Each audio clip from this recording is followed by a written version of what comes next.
If you don't stay down and you never quit, come on over here and sit on the far end of the bench.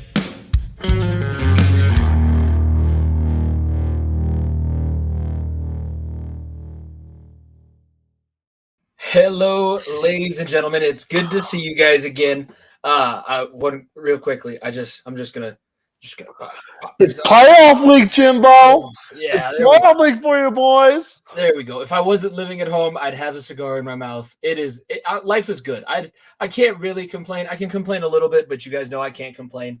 Third seed in the AFC for my team. Back-to-back playoff seasons. I can't remember the last time the Bengals went back-to-back playoff seasons, and I actually felt like they were going to win. This is Far End of the Bench, episode 122. Jimmy Pilato, Niko Bryant with you here. Going to do a full football breakdown. Lot to get to and everything like that. And Niko, I know that you've been traveling. This is going to start becoming your busy season as the new year starts rolling around. So how are you feeling? I know that you're a little tired now. It's a sad time of the year. You know, football is dead to me and for my team. It's not dead in general because this is the time of the year where I get to enjoy watching the players I love watching. Whether it be the Burrows, the Josh Allens, or the Jalen Hurtses and AJ Browns of the world, or the Juice Checks and Kittles of the world, because now I don't have a dog in the race. Now I'm a free agent. Now I'm just like, you know what? Give me some good football. Let me watch some high quality football. I don't have to worry about my team, stress about it. It's kind of nice. It's very, very nice. But man, I look, it's such a wonderful, wonderful time of the year. I mean, can you get much better than this playoffs we have ahead of us? Oh my gosh, it cannot get much better. The travel season is just upon me, and boy oh boy, these cities I'm going into don't know what's about to hit them, because I am about to be sitting in my hotel room just watching football for the next month and a half, 2 months. So I think I cannot wait. Is Niko here? Yeah, he's here. He's just sitting there. It's playoff time. It's playoff You guys time. know it's playoff time. I brought it up to my work because I'm actually working Super Bowl weekend. Unfortunately, I'm not home. Oh, Which is so after work on the last day on the tournament on Sunday, I was like, hey, it's Super Bowl Sunday. Does the office want to do something? And that was shut down real quick. So looks like Niko will be watching the Super Bowl from a hotel room. So that'll be fun. My experience with Super Bowl parties has not gone well. So as an RA, I hosted. They just thrust it upon me like, oh, you play football. You're going to host the Super Bowl party. I was like, I doubt we have anybody in this dorm. It was just going to be me watching the Super Bowl anyways. I doubt anybody else is going to come. Nobody came. I had a crock pot full of hot dogs. I ate all of them, sadly. It was sad boy hours. It's a thought that counts, Jimbo. It was a thought that counts. But then last year, my mom, she forced the Super Bowl party on me. I didn't want it. I wanted to sit at home and watch the Super Bowl in my basement in the dark with the lights off. And it ended up badly. So my Super Bowl parties are not. Things are going to be good. different. It's 23, Jimbo. It's 23. Yeah, things are going to end up different. I feel it. I think so too. We are going to get to all that. Like I mentioned at the beginning, episode 122. Be sure to follow at FEOTV Pod. Subscribe to the YouTube channel if you're watching us on YouTube currently, and then make sure you check out Variety Sports Network. Our network is expanding. We just launched VSN College, so be sure to check that out. And we do have some more sponsors coming up. We'll have different ways that you guys can interact with us, and obviously we are going to get at least one live show in to kick January off. Either this week or the next. We're going to have to figure that out. If not, we'll get things rolling that way. But make sure you like, subscribe, follow, tell a friend.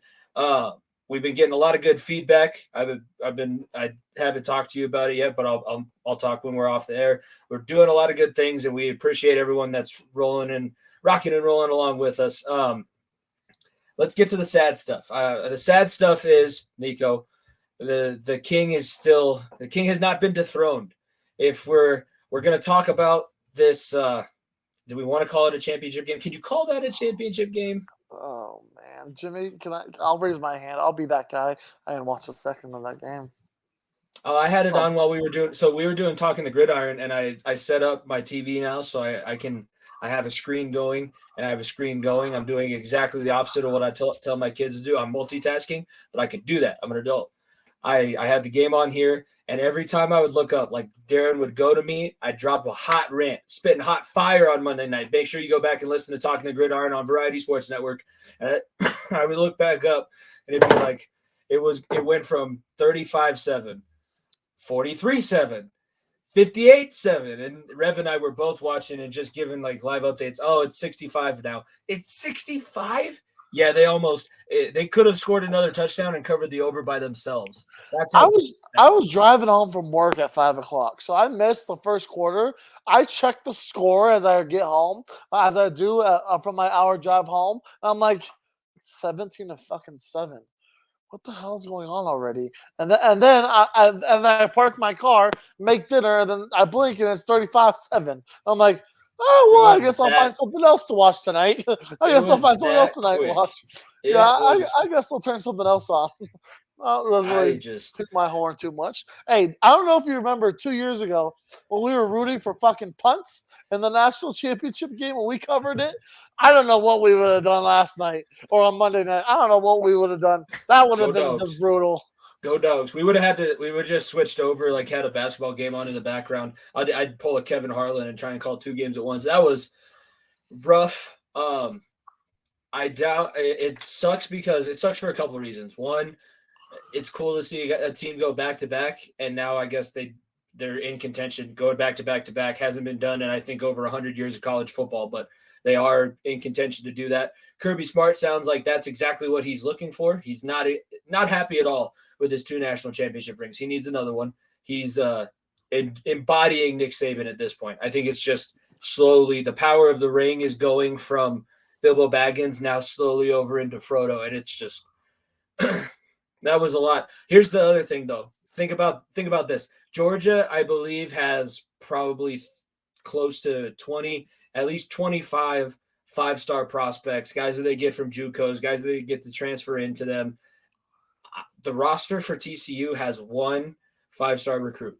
It's not based all on recruiting and guys that get stars, guys that don't get stars. I mean, I think Joe Burrow was a 3-star recruit coming out of high school. It doesn't necessarily mean anything, but like the guys that are 3-star recruits compared to the guys that are 5-star recruits are the ones that are 6'7" and 310 with abs and can just run you over. Like they had no answer. Who's going to cover Brock Bowers? Nobody. Who's going to cover the other tight end? Nobody. Ladd McConkey, wide open. Stetson Bennett didn't have to do anything. He did not have to do anything. And luckily the 25-year-old now can graduate from Georgia after 10 years. So luckily he went out on top, I guess. But look, I tweeted this out because I thought the TCU hate was unwarranted, in my opinion. Because look, first of all, this team was unranked coming week 1. They faced Colorado Buffalo's team here in Boulder week 1, where Max Duggan didn't start the game, where he came in the second half. A team that beat all the odds, beat everybody you put in front of them. Everybody they put in front of them except one team. The one team that the 2 losses on their schedule, Kansas State, they beat already. And the other team was the national champions, the back-to-back Georgia Bulldogs. And look, this game was fucking horrendous. It was. And people saying they didn't deserve to be there. They didn't deserve to be there. Did Michigan deserve to be there? Because last time I checked, TCU had to win to get in that game. They had to beat the undefeated Big Ten champions to get in that game. The other second biggest conference in the country beat that champion, the undefeated champion, to get in that game. And they beat them pretty handedly. And in my opinion, look, Georgia, there's a reason why everyone says SEC bias. There's a reason why they've won the last 4 national championships. And with ease, if I'm being honest with you. Last 4 national champions, whether it be LSU, Bama, and then Georgia the last 2 years, each one, you were one of the odds-on favorites to win that Final Four. And man, I don't know how this is going to get fixed. I do think with the 12-team playoff, I don't think this is going to be a common thing with blowouts. I think when you extend the playoff, I think teams will have more competitive advantages. I think there's going to be teams that like the TCUs of the world, like I'll just say USCs of the world, that would be like, we couldn't contend with these guys in in a home game if we win our conference of that matter. And I think it's just an outlier, and I think it just shows the dominance. Georgia has had how many first round picks did they have last year? I think They it was had 5 or 15. 6. They The had first round picks alone. First round picks was 6. They had 15 drafted overall. Both were new records set last year. And there's going to be another 6 this year in the first round, probably alone. And like I said, this Kirby Smart has taken over the college football world. He really has. He has taken what Nick Saban showed him and said, "It's my turn. It's my turn," and it did exactly that and showed the world why Georgia is a powerhouse college football now. I agree with you. I hope that, I mean, I know that people are already doing it, but like this doesn't negate the fact that expanding the playoffs to 6 teams, especially when you know that the first rounds are going to be home games for the higher seed, it doesn't mean that this is going to be a pattern. This happened because everyone knows that it takes a special kind of program to keep up with these horses that they have in the SEC. Georgia did. Georgia went too deep and still put up more points. They would have won the game whether their backups played the entire time, whether their starters played the entire time. They scored a total of 65 points. They dominated in every facet.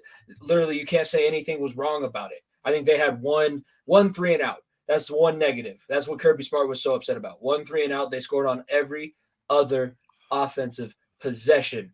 And just TCU didn't have the guys to keep up with it. When you have 5-star after 5-star, this guy's 6'7", that guy's 6'6", this guy's 320. He squats 5,000 pounds. And these little boys from Texas, I love them. They were a spunky group. I love Max Duggan. I would have played my nuts off for that guy if he was my quarterback. But I guess I fell into the trap. I needed to pick TCU for the bowl pick'em to try and dethrone Dom. Otherwise, it would have just been easy pickings no matter what. So I fell into the trap. I wanted the Cinderella story. I know people are trying to say that Stetson Bennett's Cinderella story. I can't get behind that. He seems too much like the guy that would be the Disney villain. He'd be a hawk. He wouldn't be a Mighty Duck. He wouldn't be a District 5 kid. That's not what he is. Let's keep it a buck with ourselves. This is Stetson Bennett's AJ McCarron run.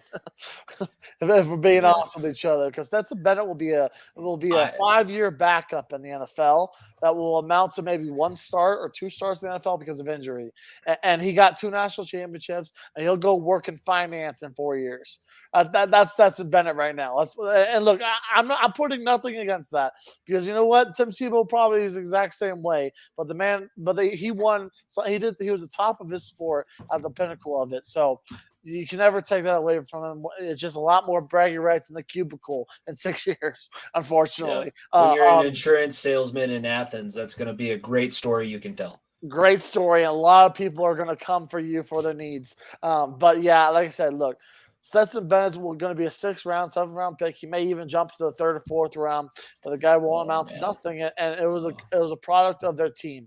It was a product of the team, and Stetson Bennett showed what a quarterback can do with the talent around him, and by being smart and making a smart play out there, how that can win you 2 national championships. And Stetson Bennett definitely did that. Yeah.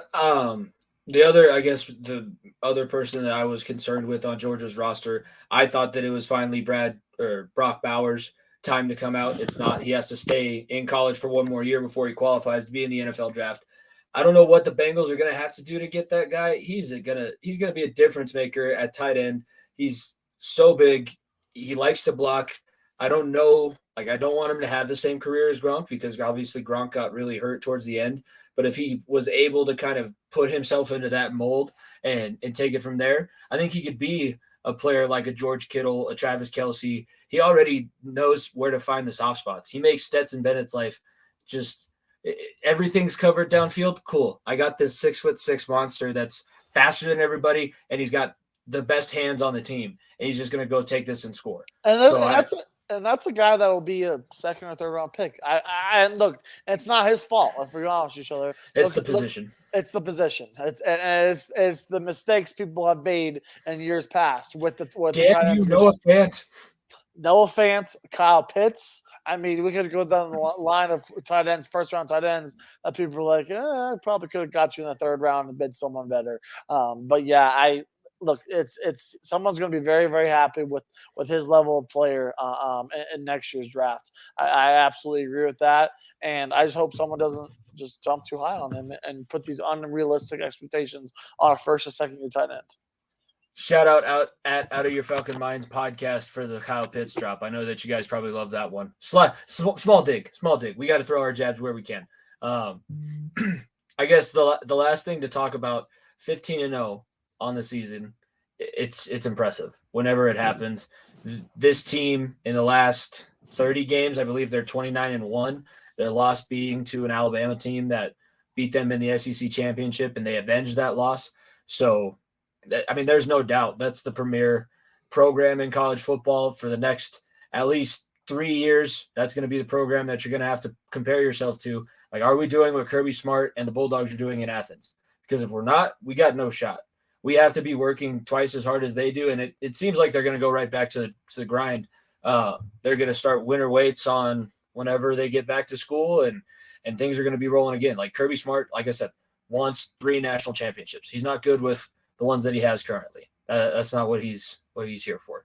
Anything else on the college football season? I know it was a tough watch. There's a lot of Saturday games for the NFL, but from what you were able to see and then kind of the bowl season, what were your takeaways?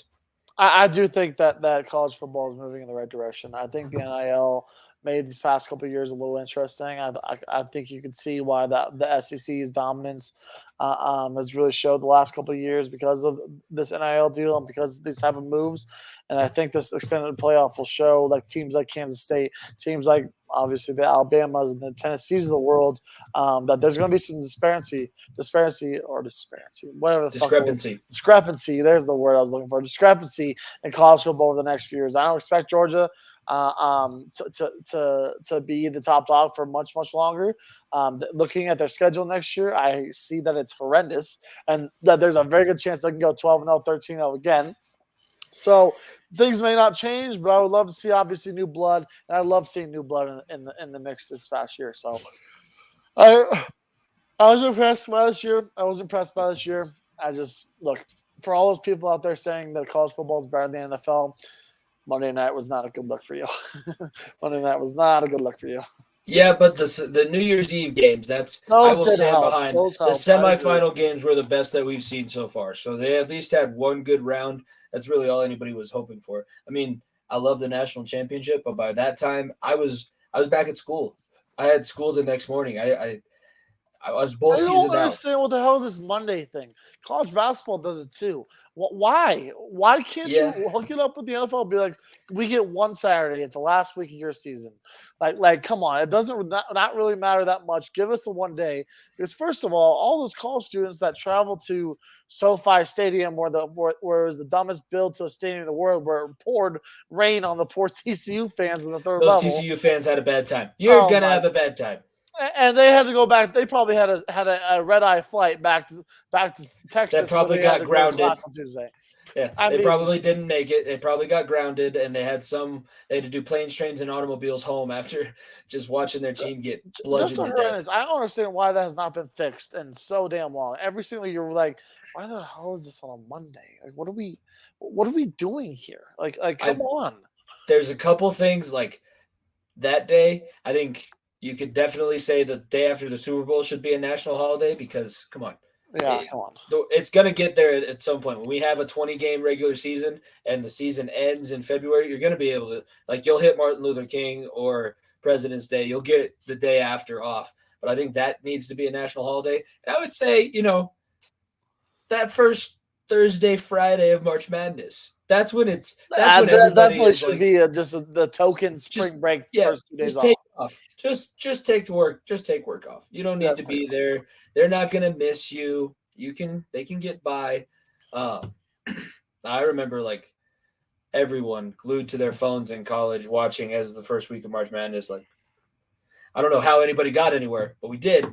We figured it out. Figured it out somehow, but I also remember sitting in Creek classrooms watching games up on the projector. Jimmy, I've been doing this since fucking middle school. In March. I know you have, but I mean, like the teacher put it up on the projector, and he's like, "Okay, do your assignment." Yeah, nobody. No, yeah, nobody's doing their assignment, buddy. Not much is getting done. All right, we're going to transition to the NFL. We're going to talk about Week 18. Do you want to start with the pick'em reveal? Do you want to end with the pick'em reveal before we Let's get end with the into pick and reveal before we start the before playoff we thing. pick the playoff games? Yeah. All right. So we obviously we should talk about Jacksonville. They made their way back into the playoffs. The Titans.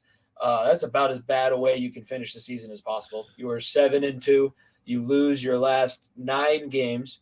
I believe that's how that worked out. Something. You finished the season 7-10. I know you were hurt. I know that you were the most injured team. There's a lot of teams that were really injured. They were still able to get something accomplished. I mean, there's a lot of adversity that teams had to overcome this weekend. That just wasn't a good performance. And why are you throwing it in that situation with Josh Dobbs? First off, is Malik Willis really that bad? Like, is Josh Dobbs better than Malik Willis? I don't know if you watched Malik Willis this season. He threw the ball for he started a game. I want to say it was week 8 or week 7, and he threw for 50 yards and was like 2 for fucking 50 or 20. I get that. It was bad. I've watched Josh Dobbs play football. He doesn't know how to play it any better. I agree. I'm not disagreeing. He's an astronaut. He's like a legit rocket science guy, and now he's coming out of retirement playing in the NFL. If Tennessee was smart at all, you would go jump on Lamar Jackson, see what it took to go get DeAndre Hopkins, and boom, you're back to where you could be in the AFC. Because this team is one weapon outside of number 22 and one quarterback away from consistently just dominating their division every single year.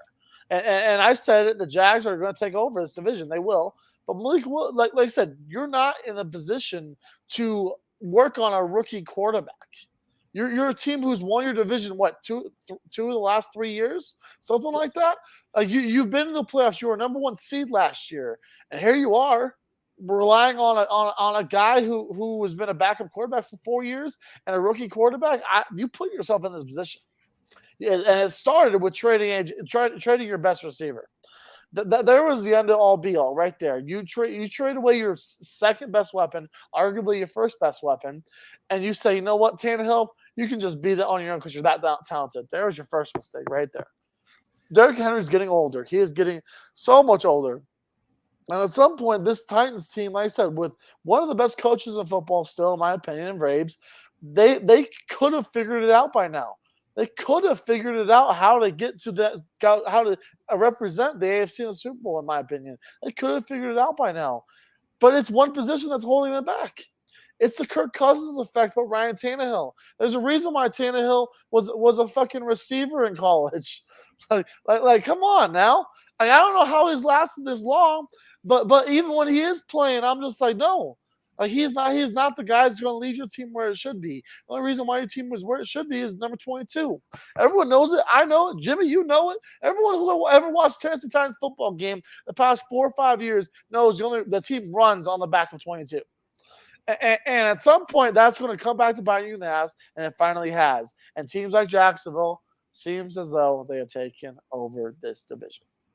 I was going to say, I think this puts the stock of Jacksonville so far up because they're a year ahead. They did not need to make the playoffs this season. You just needed to see development from Trevor Lawrence because you don't pick a guy with that much potential and give him, everybody gave him the mulligan on the rookie season. You had to deal with Urban Meyer fingering girls, not taking the plane back with the team, all that shit. So we don't have to worry about that. But this year you needed to step up. He played very well in big games. He wasn't like great setting the world on fire, but he's leading his team and figuring out ways to win these games. They have weapons. Christian Kirk, Laviska Shenault, Evan Ingram is playing very well for him now. Travis Etienne is explosive if he can get into the open field. And their defense is just – they're always on the ball. Rayshon Jenkins, I love the way that guy – he's just – him, Josie Jewell, Alex Singleton, like those middle linebackers that are in on every single play that just go, go, go. Those guys are fun to watch. This team flies, man. They absolutely fly. And I cannot, like I said, this team was the worst team in football the last 2 years. 2 back-to-back first round, number 1 overall picks. Trayvon Walker and Trevor Lawrence. Trevor Lawrence seems like he's that dude. Trayvon Walker has a little bit of ways to go still, but he seems like he could be that dude in a few years' time. this team is set up perfectly. You got a coach in Doug Peterson now that is basically a quarterback guru who says, T-Law, I want to put you in positions where you can be successful. Your talent is going to make what I'm going to show you that much more unstoppable, and we're going to be a team that people don't want to mess with. And Duval County, stand up. Like I said, Duval County, stand up. That stadium was into it. That place was rocking. Yeah, it was rocking. I went to a preseason game there, and I'll tell you one thing: I had not expected them to be in the playoffs. If I'm being honest with you, I went to the preseason game, and I was like, "No, this. It was a really nice stadium, A, and B. The people around there are very, very nice, and they were strong and their faith of the Jaguars." And I was like, you know what? Maybe I should start believing in Trevor Lawrence too. And that's why I jumped on the bandwagon of being like, this team is going to run this division for the next few years, because man. I think T-Law, we were seeing an Andrew Luck type level player, and maybe it's better, maybe it's worse, who knows? But I'm seeing this type of effect that Trevor Lawrence can have on the Jaguars organization in general, and the Jags are a team for the first time since going back to the AFC Championship, where they had Blake Bortles at quarterback, seemed like a team that could be a real threat. Yeah, I mean, I don't know. I think they have a good chance of winning their home playoff game. And from there, who knows? You can go on a run. Wild card teams, they're not even a wild card team. They're in the Bengals spot from last year. Exactly. They're the 4 seed. We all know what happened, right? So, like you said, yeah. no pressure at all. It's your first run. Just go out there, go out swinging, and get your boys some experience and see what happens. I think that's probably what they're expecting. I think they think they can win one, and then from there it's gravy. I think it's all gravy. But Duval County definitely showed out. That was pretty cool to see. I just got off of a 6-hour drive when that game. I got home for the end of that game, but I was driving up from Wyoming in that 15-passenger van. I sent you the picture of. I don't know how I got myself into that one. I feel like I got roped into it. Speaking of divine intervention, the Bills game. The Bills game. First game since Damar Hamlin. By the way, we do have an update now. He is home from the hospital.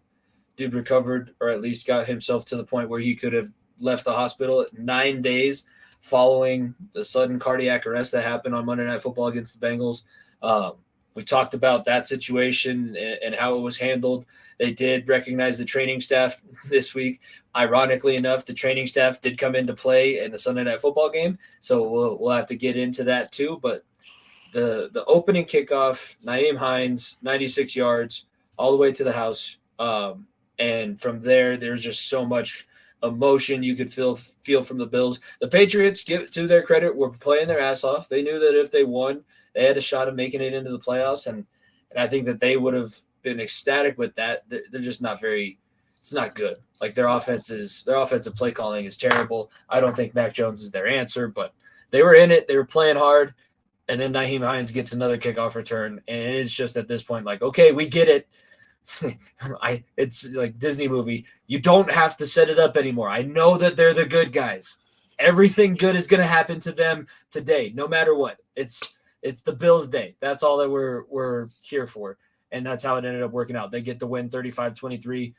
Josh Allen's post-game interview, that's the difference in a starting quarterback when you compare what we've seen from like Zach Wilson and some of these other guys. Josh Allen gets choked up, gets emotional, but like that was the catharsis.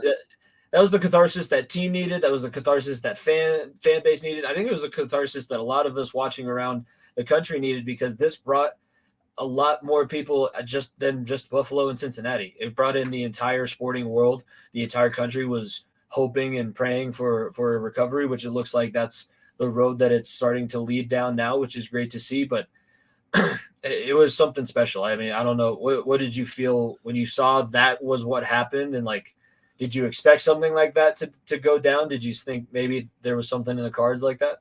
I don't want to say I expected, but I did expect Buffalo to come out swinging, and with all the good news that they got this past week, whether it be DeMar getting on FaceTime with them with each one of the captains, or addressing the whole team a couple of days before, there's no wrong reason to think that Buffalo was going to come out like an absolute buzzsaw and play for him. Like I said, look, this could be used as so much motivation, and Damar's triumph and success in this situation, and be able to walk into his house and do all that is such amazing news, and Buffalo could not be more thrived about this.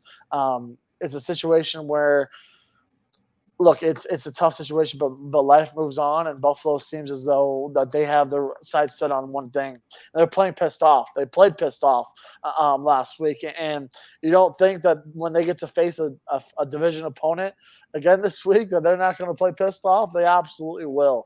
I think this Buffalo team, like I said, I've been saying all year, they're a buzzsaw. I think in reality, the end of it will be the defense is what hurts them. But with Micah Hyde being out all year, Poyer just getting back, and obviously no Vaughn, I think that's where this team still is hurting so much. But there's no denying what this offense can do on a nightly basis. And this Bills team, man, like I said, I have such high expectations for this team. They can do it. They're set up. We're going to just reiterate, if they do play the Chiefs in the AFC Championship, if that's the way that it works out, it would be played at a neutral site. That's how they're dealing with the cancellation of the Cincinnati game and everything like that. So they're the 2 seed. They get the home playoff game. They should have at least 2 home playoff games, depending how the first round works out. So badly that we would have got Bills versus Bengals AFC Championship.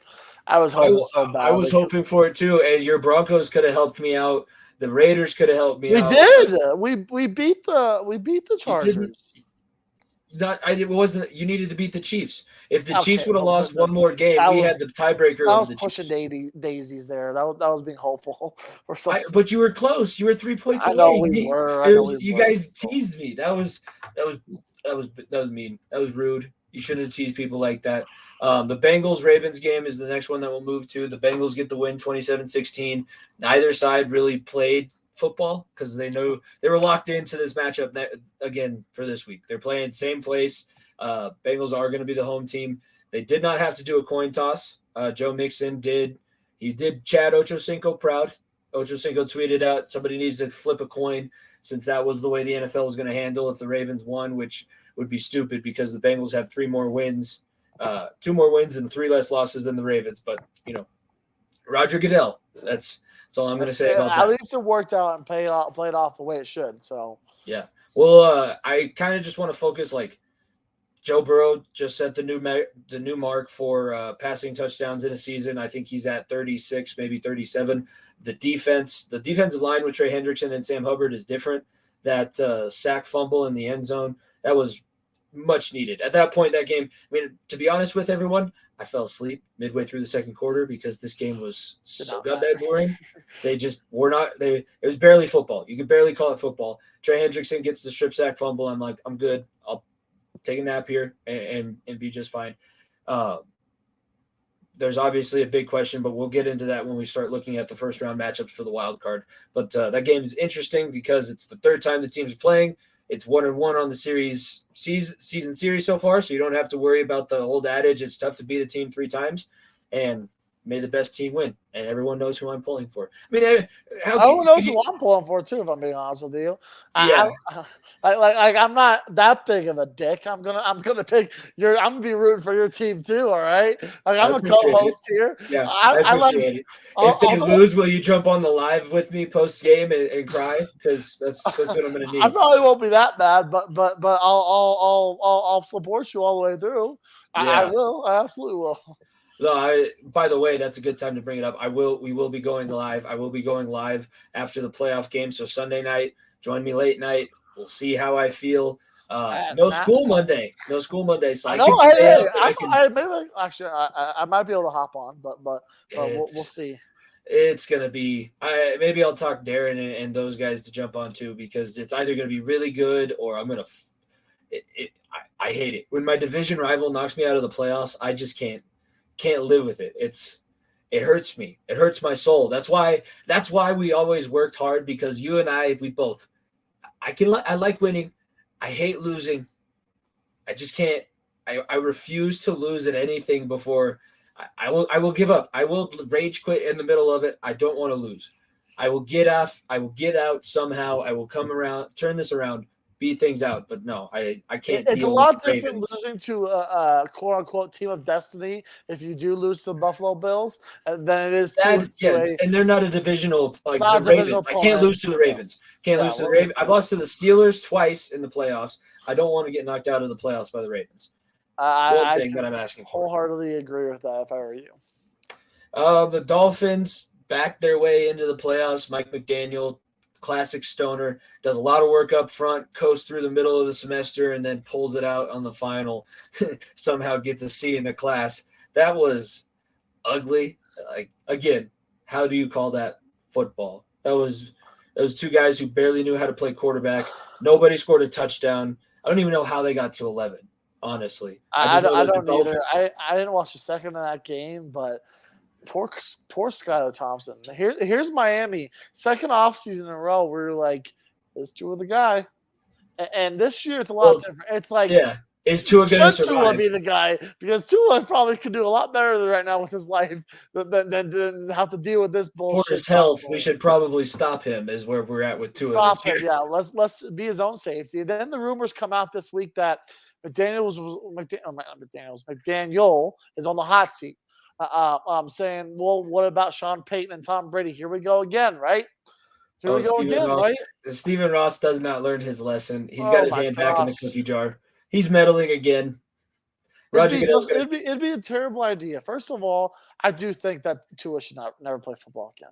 I think he needs to be better for himself, look out for his health. Everything that's happened this season between his injuries and the other head and heart injuries this season, he should be better for himself right now. Go be assistant coordinator on Saban's staff. Go coach the quarterbacks or something, and you'll be just fine. I promise. No one will be mad at you at all for doing that. No one. Okay. Dolphins fans may be salty, but in reality, they'd be like, I understand. Okay. So if you're the Dolphins, you have to go take a swing on a big fish. At this point, you do. Like what are we doing here? Like you have two of the most dynamic receivers in football, and Tyreek Hill and Jalen Waddle. You have a defense that is very improved with Bradley Chubb, Xavier Howard, and lots of other moving pieces back there for the Dolphins. You have a team that on paper could be very good. If you get yourself a big fish in a small pond, and bring them in, you could be deadly. You really could be. Like I said, I don't. The Jets are nothing.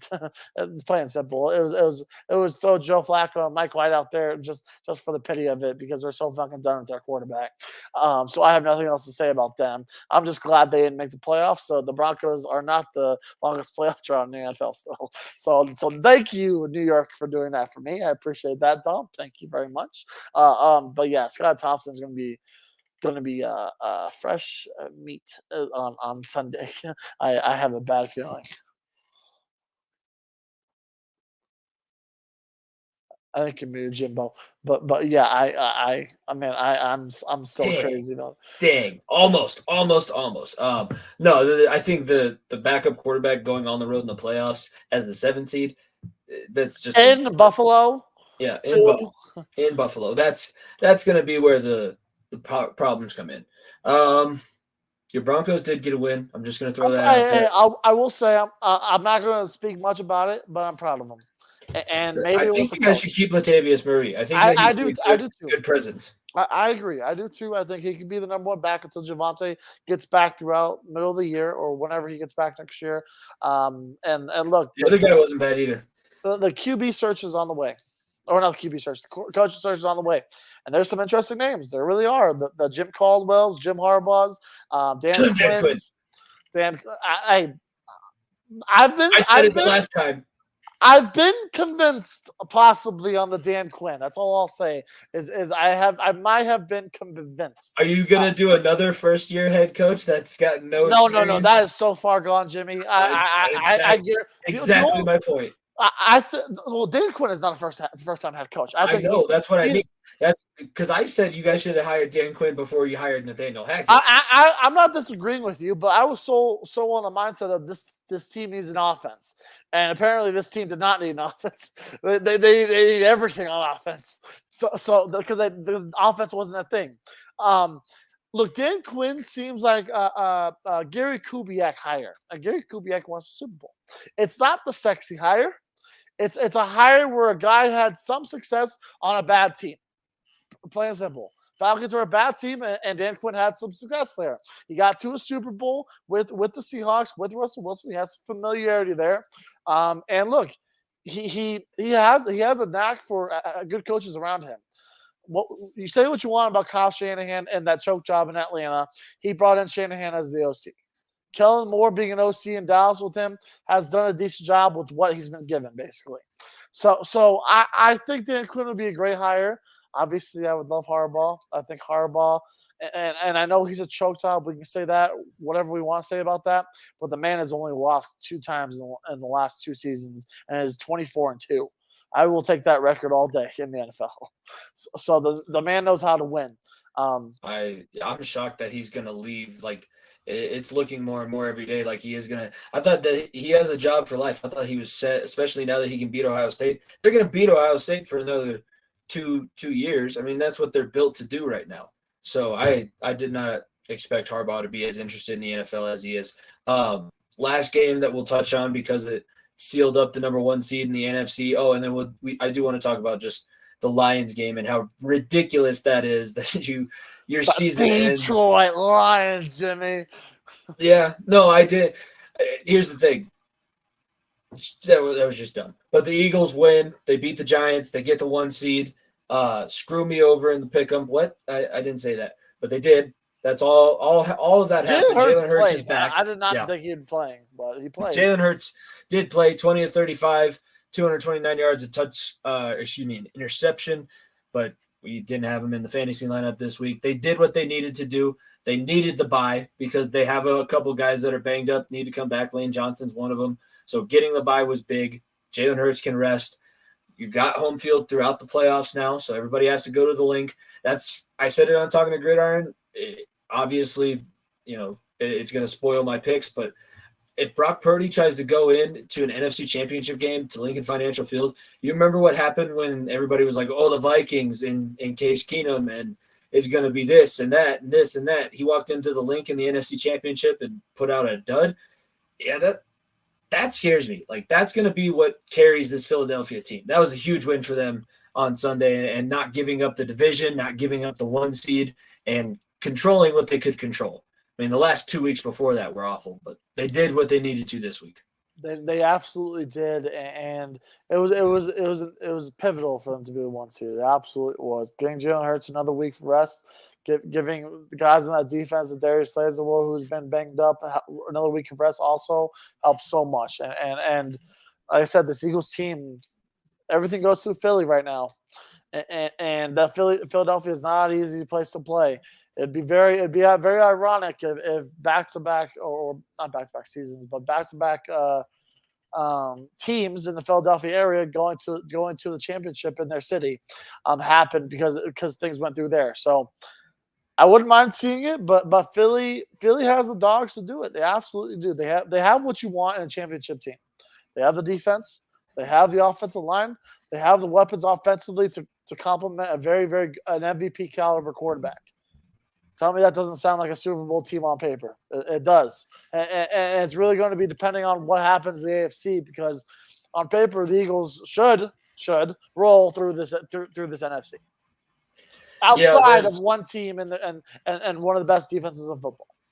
Yeah, I agree with that. The Lions and Packers, first off, Jamal Williams had the internet shook with his Sunday Night Football introduction. Did you see that? Oh my God, the Goku introduction. I love it. Against knocking out his former team.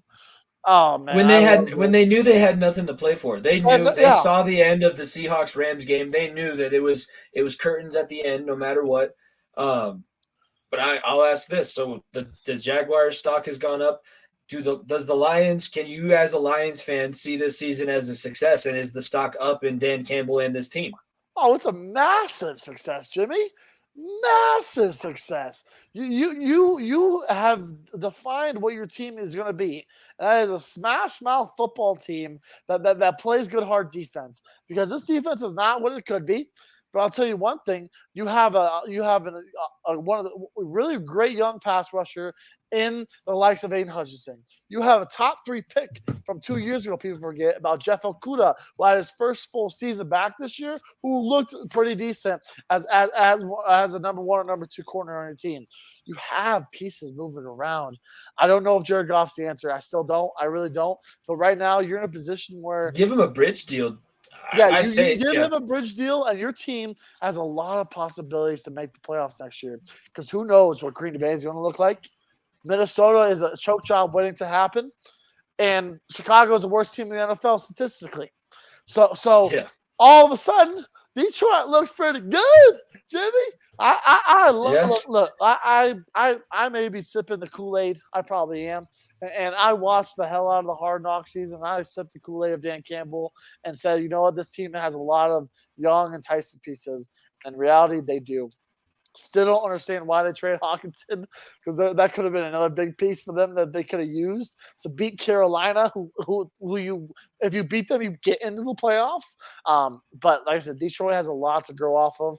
And in my opinion, I said it last offseason, if Detroit had a top 3 pick in the NFL draft and they would have got Bryce Young or Stroud or Will Levis or whatever, they would be really, really dangerous. And right now, I don't know where they're at in the standings for the draft, but you might have someone fall to you.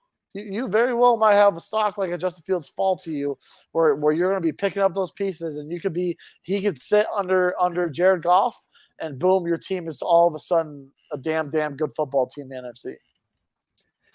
That would be turnabout's fair play, because that was Jared Goff did that to Case Keenum his first year when he was drafted in the Rams when they made that transition. The Packers are a mess. I mean, pushing the training staff to get the personal foul penalty set up like the winning scenario, that's just stupid. You can't fix stupid, son. You really just can't. And Aaron Rodgers not giving his jersey at the end of the game to Jameson Williams. It's all cap, total cap. It's wrong. First of all, Jameson Williams. I don't know if you saw the story. Jameson Williams was in a foster home that Aaron Rodgers ended up giving donations to back in the day. I think it might have been Wisconsin or might have been California. I'm not sure exactly where it is.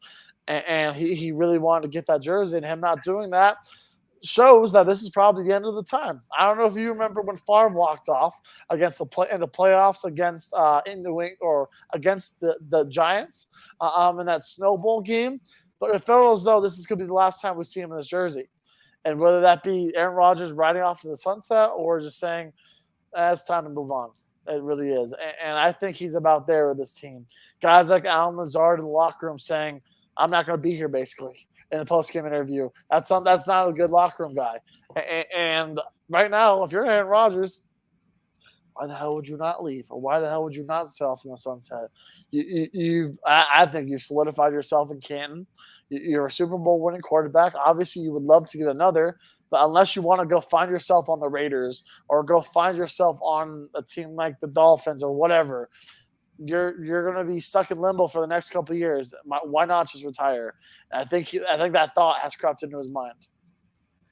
I just think he wants to be the center of attention. I give no credit to what he says. I think he's a snake oil salesman. I don't trust him at all. I think that it's all cap. He just wanted the attention. And it's probably more of a dick move that he didn't give the jersey to Jameson Williams, just because we all know it's not your last time. You're going to show up. This year, instead of going as Nicolas Cage from Con Air, you're going to show up as Keanu Reeves from The Replacements.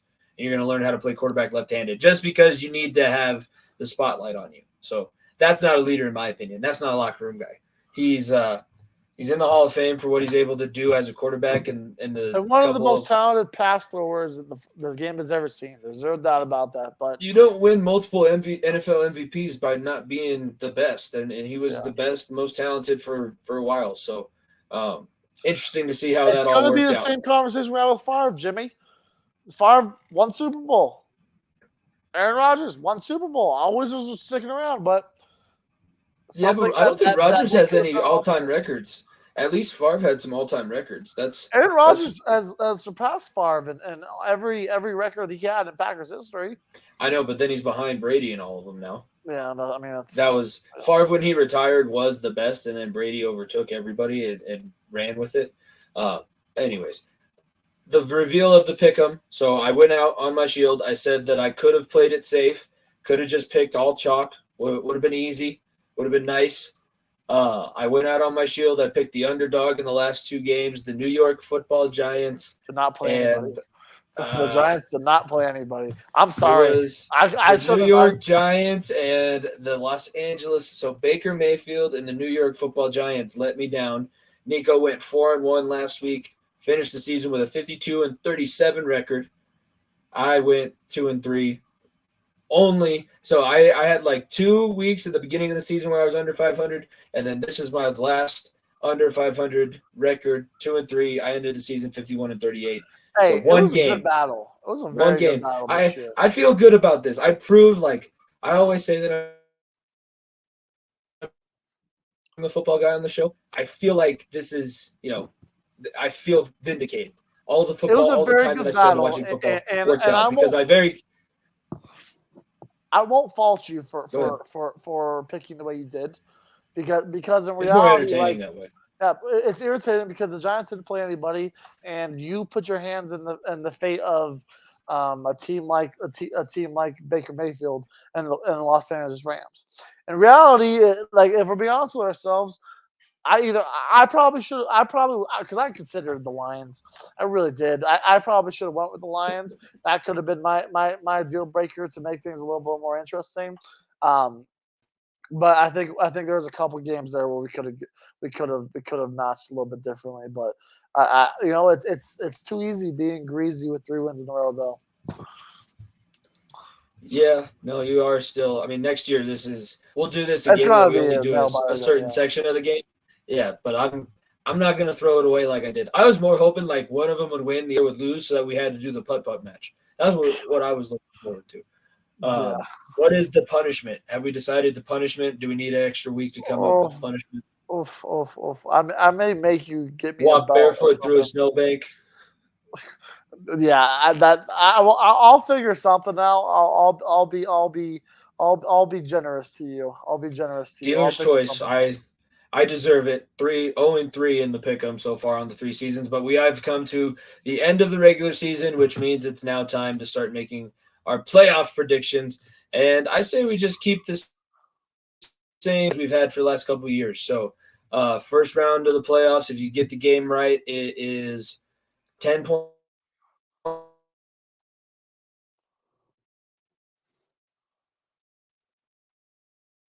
10 points, right? 50 points.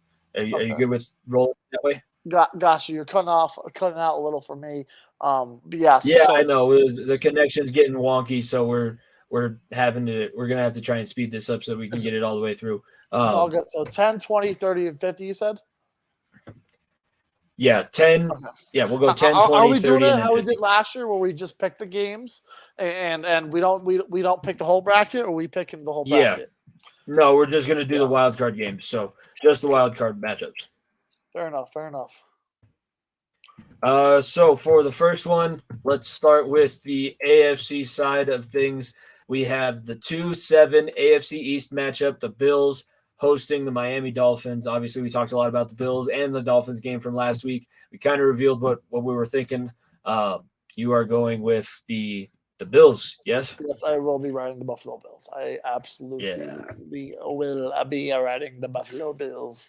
No one circles the wagons like the Buffalo Bills. And it's a little bit different this time around. I think this is going to be an all-out slobber knocker, if I'm being honest with you. I can see this getting ugly real quickly. 11 o'clock on Sunday too. Yeah, I think that's going to get real bad. Yeah, that's going to be an interesting time slot. The next matchup here, the 3 versus 6, my Cincinnati Bengals playing the Baltimore Ravens for the third time. The one caveat that I didn't talk about when we were talking about last week's matchup, because again, we're playing the same team back-to-back weeks. I guess there is the caveat that if Lamar Jackson plays, technically the Ravens would be a better team. Here's my thing. He has not practiced since December 4th. So he would have had to have practiced all of this week, have practiced all of last week for me to even and everyone that's listened to this show for a long time should know. I don't trust Lamar Jackson is not a playoff quarterback. Lamar Jackson does not scare me in the playoffs. He can beat me all he wants in the regular season. He normally does. He can get you down into field goal range fairly easily. He has not won a playoff game in his career, or maybe it's one playoff win that he has in his career. But honestly, it's bad. So either way, I'm picking my Bengals, and I think that it's going to be. It probably won't be easy because they won't let me relax during this playoff run. But hopefully, we have some good things to talk about. Yeah, I'm when, gonna when I ride get the. on my live. I'm gonna ride the Bengals here too. I will say though, please Lamar play so that the line is not as ugly as it is. The line's at fucking -7 right now. If Lamar is inactive or That's is too much. active, the line's gonna be at like -4, -3, and you bet your ass I'm fucking jumping on that ship. I don't want to touch -7. Fuck that. I feel comfortable that the Bengals will win this game. -7 just scares the shit out of me for whatever reason, and I hope that Lamar does get to play, so the line is a little prettier, and I can hammer the Bengals even better line. But yeah, look, this Lamar situation has gotten out of hand. What people were saying a 3-week injury has turned into 7 weeks later. This seems as though a situation where Lamar knows it's a contract here. He's gonna get a bag of Deshaun Fraudson level this offseason. And why risk it by injuring yourself more against a front that will probably kick your ass? That's going to kick your offensive line's ass. So, yeah, give me Cincinnati here. I would not be surprised if Lamar doesn't play. And questions will come up in the offseason, I guarantee it, saying that Lamar took his time and the Ravens aren't happy with it, and then that's the reason for him leaving. So give me the Bengals. I couldn't agree more. And last matchup for the AFC side, the 5-4 Chargers going to Jacksonville to take on the Jaguars, who just won their division and earned their ticket to the playoffs last Saturday. They did get a full week's rest. I believe that they're not the first game on Saturday. They actually might even be out to Sunday. They're the late game Saturday night.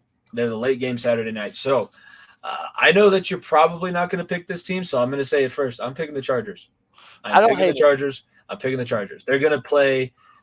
They would play if they moved on, they would play the Chiefs. The Chiefs. Yep. Unless the Ravens or the Dolphins win, the Chargers will play. Yeah, let's not talk about that. Let's not even put that out there into existence. That ain't happening. So look, there's a couple things here. One, you bet your ass I'm not betting those motherfuckers over there in Los Angeles. You kidding me? Screw that.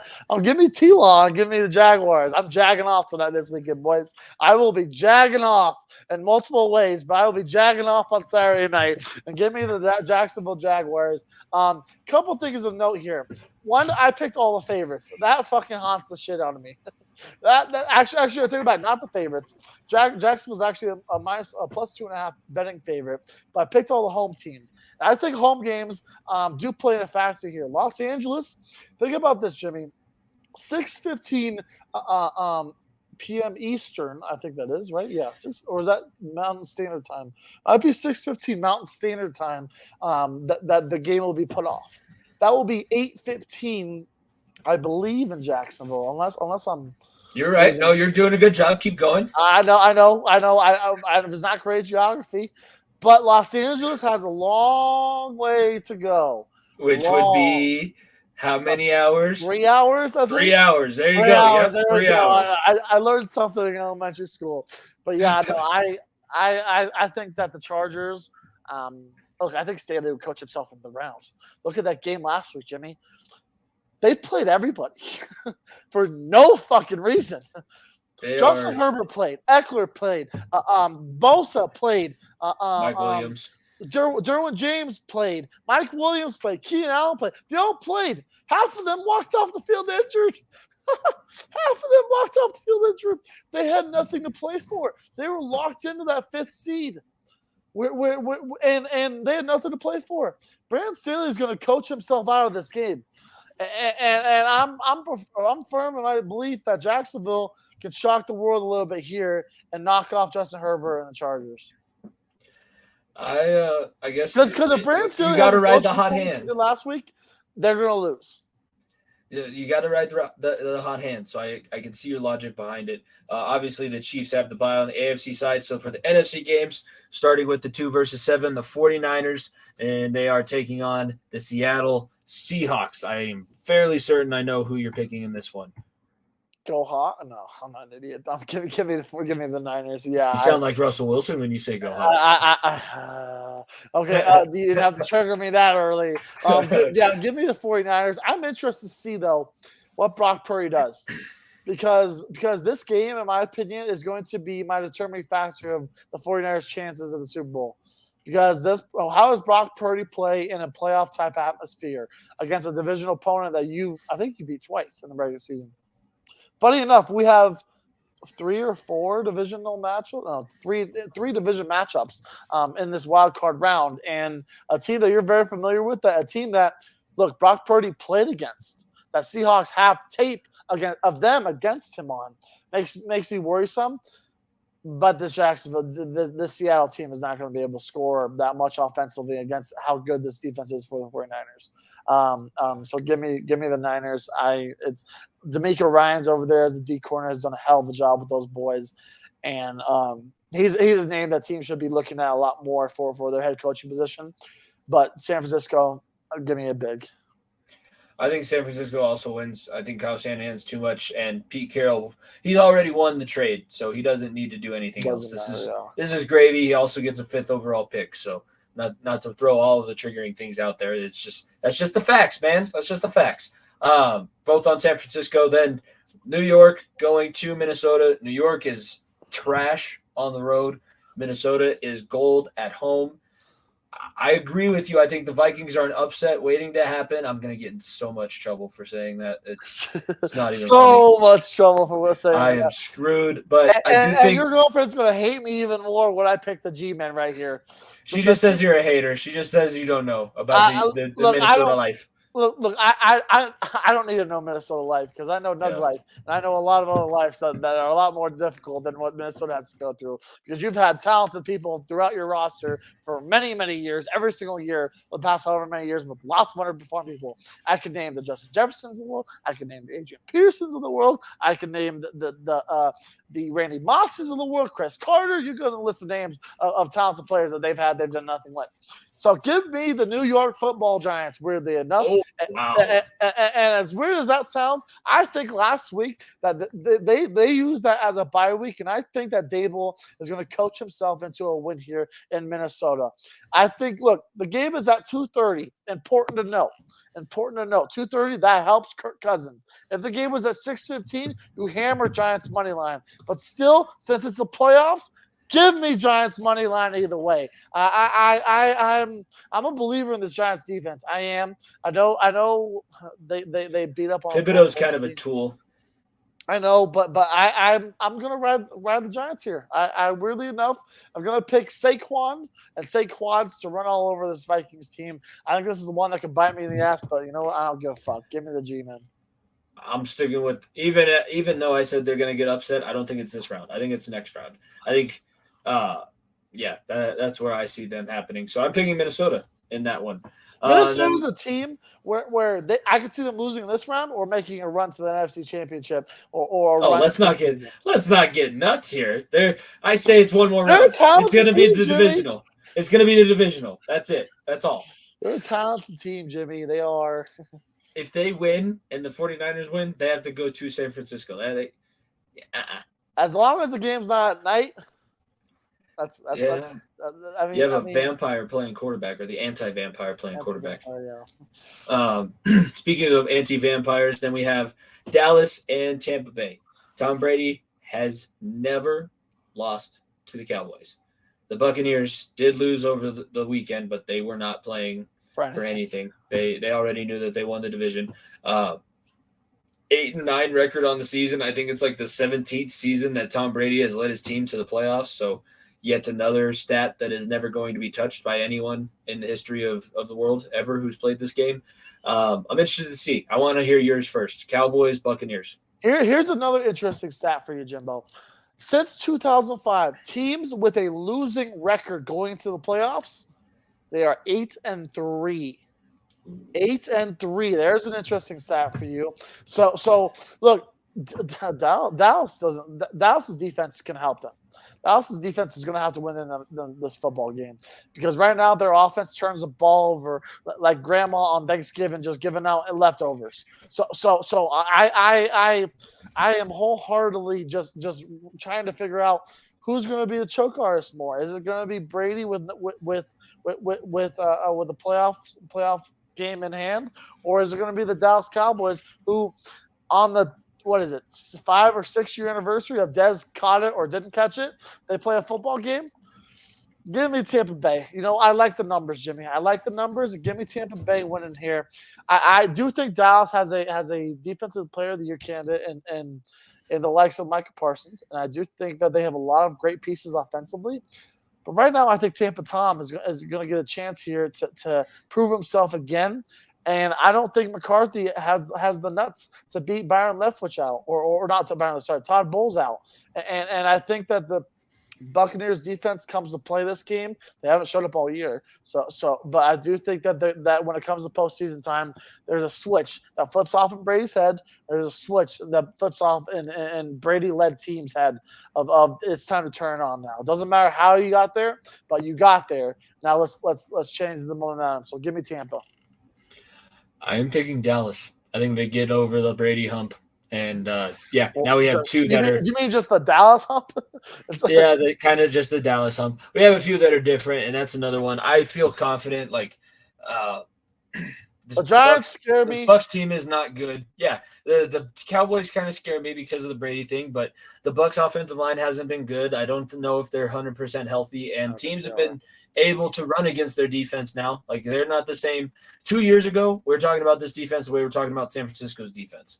This year, it's not the same. They have the same guys, but they're not playing the same way. So I just don't trust them enough. And, the underdog story is kind of cute, but for some reason, I'm just leaning Dallas. I think it's going to be Dallas in next round, and they're going to go and get beaten by Philly. That's going to be Philly's revenge because Cowboys fans have been talking so much shit after beating Gardner Minshew on Thanksgiving. And I know they beat Cooper Rush, but hey, you can't tell me that you can't be bragging about Cooper Rush being 4-1 and then turn around and say, yeah, well, when the Eagles beat us, Cooper Rush was playing quarterback. Bitch, shut up. Just shut up. You're arguing against your team now, the team that you picked.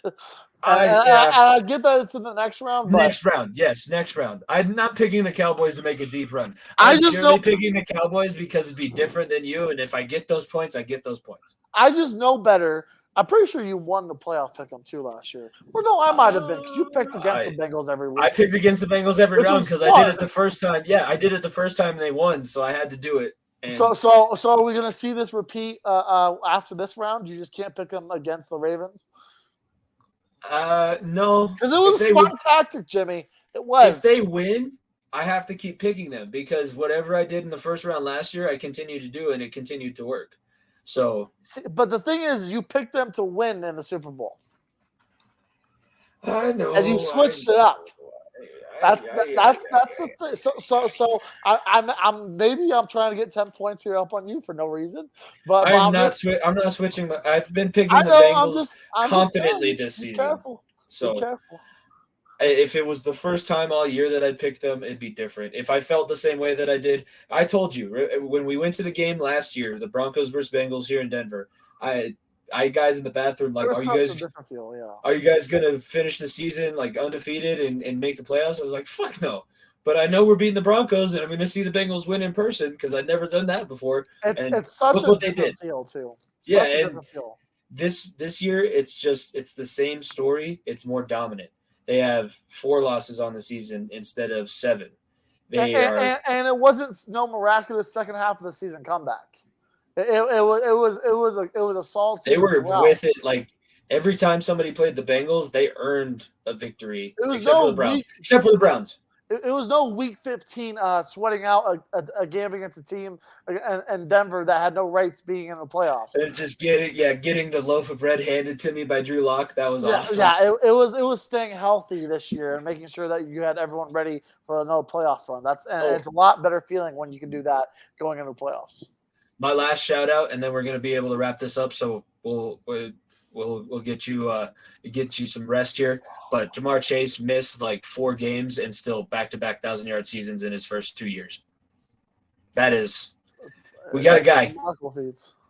We got a guy. And Tyler Boyd overcame concussion protocol because my boy was out. My boy got knocked out on the field and then went to the tent and they were like, I guess he's good. And I was like, really? I can see that he's concussed from here. Come on the now. The concussion thing has just gotten worse and worse every year. I know. It's not good. It's like every game now. It's like, you probably should not go back out there. Oh, here he comes, back onto the field. I throw him. I guess they're sending him out. I guess they don't care about his health and well-being. Okay. You got anything else before we wrap things up and send the people off here for the rest of the week? I know this is such a football-heavy episode, but expect that it's playoffs time, and like I said, with a college football playoff, in my opinion, was a terrible way to start this off, the playoff season for football. But I think we have a great couple weeks ahead of us, getting into February for the Super Bowl, and I think. In reality, I really think there are 4 or 5 teams that could win it this year, and that's going to make for a very, very exciting season or postseason.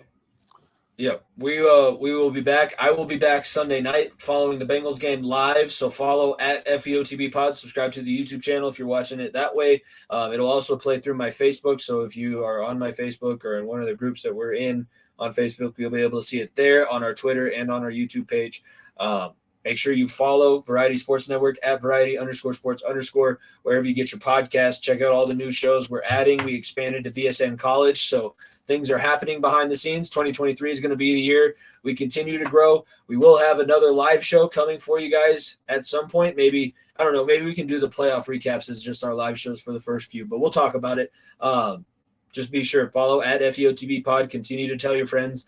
Leave 5-star ratings and reviews if you're followed, unfollow, refollow, all that stuff. Let's spam the algorithm. Continue to grow the podcast. But I cannot wait for the weekend of NFL football, NFL playoff football that we have coming up. And I know you're expecting the same. I know you're going to have to start traveling soon, but we got plenty of things, good things to be talking about. Exactly. I don't have to sweat my team out anymore. I can just enjoy football. And I think like I said, I think this upcoming postseason is going to be everything we can want so much more. I agree. And with that, this has been episode 122 of the Far End of the Bench podcast with Jimmy Pilato and Nico Bryant. Thank you, everyone, very much for listening. We will see you guys live Sunday after the Bengals game and then back with another full episode next Thursday. Peace. If you don't stay down and you never quit, come on over here and sit on the far end of the bench.